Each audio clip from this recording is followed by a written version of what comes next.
गोद में ही प्राणों को छोड़ा। भगवान ने जो क्रियाक्रम संस्कार होते सब किए। बोली सियावर रामचंद्र भगवान की जय हो। गीत देह तजे धरे हरि रूपा भूषण बहुत पट पीत अनुपा, देह को त्याग कर दिया। आज भगवान श्री राम धीरे धीरे धीरे धीरे कहाँ जाते हैं? जो कि महाराज बरसों से भगवान के इंतजार में बैठी है।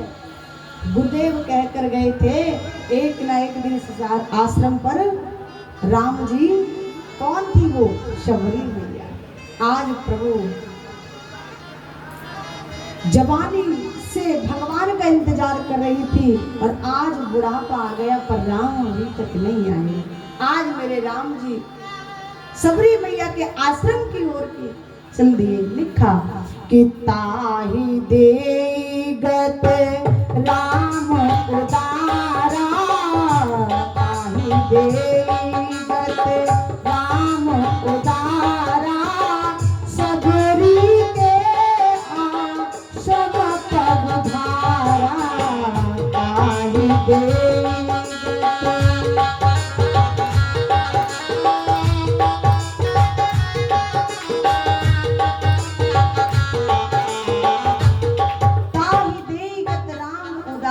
और शबरी के आश्रम पग धारा। आज कहाँ पहुंच गए राघवेंद्र? शबरी मैया के आश्रम पर। आंखों से दिखना भी बंद हो गया था, ठीक से दिखाई भी नहीं देता, लेकिन जो भाव, जो श्रद्धा, जो विश्वास था गुरु जी के वचनों में वो कम नहीं हुआ। कहा था राम आएंगे, तो प्रत्येक दिन इंतजार करती थी, आज नहीं तो कल आएंगे। प्रत्येक दिन 4 बजे भोर में उठ जाती, मार्ग को साफ करती थी। क्यों? क्योंकि जानती थी एक दिन राम आएंगे। एक भी मार्ग पर कंकड़ी नहीं छोड़ती थी, कहीं पांव में लग गई तो पहले मार्ग को साफ करती, फिर एक एक फूल चुनकर लाती, पूरे मार्ग पर बिछाती थी। आज मेरे राम आएंगे, बड़ी प्रसन्नता से, वो आनंद, वो इंतजार, वो व्याकुलता भगवान के लिए, वो तन्मयता कभी कम नहीं। हमारे घर यदि कोई मेहमान ये कह देना कि हम आ जा रहे हैं और हमने यदि 2-4 पकवान बना ली और वो ना आए तो उसको 36 तरह की सुनाते हैं फोन पे।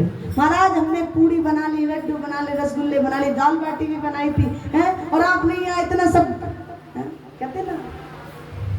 लेकिन शबरी मैया का प्रत्येक दिन का नियम था, भोर में 4 बजे उठती थी।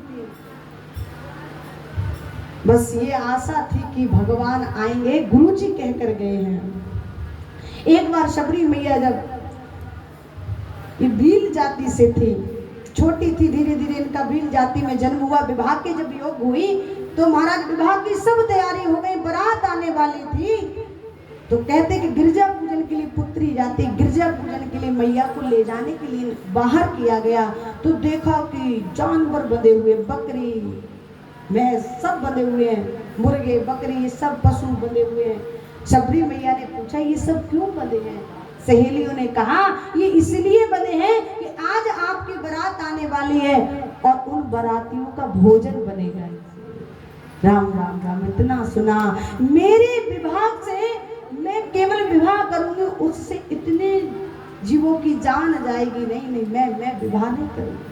मन में ये संकल्प ले लिया, अब मैं विवाह नहीं करूंगी, मेरी वजह से बेजुबानों की जान चली जाए, मैं विवाह नहीं करूंगी। और संग सहेलियों के साथ गिरजा मैया के पूजन में गई और वहीं से चली गई। किसी को पता नहीं लगा, अंत में खोज भी की पर किसी को पता नहीं लगा। कह दिया कि शबरी को कोई जानवर खा गया। और वो शबरी मैया घूमते घूमते घूमते घूमते एक ऋषि थे जिनका नाम था मतंग ऋषि, उन ऋषि के आश्रम पर पहुंच गए। लेकिन भील जाति से थी, अछूत मानते थे, कुछ छू भी नहीं सकती। क्या करती थी, जैसे भोर होती थी ना, 4 बजते थे,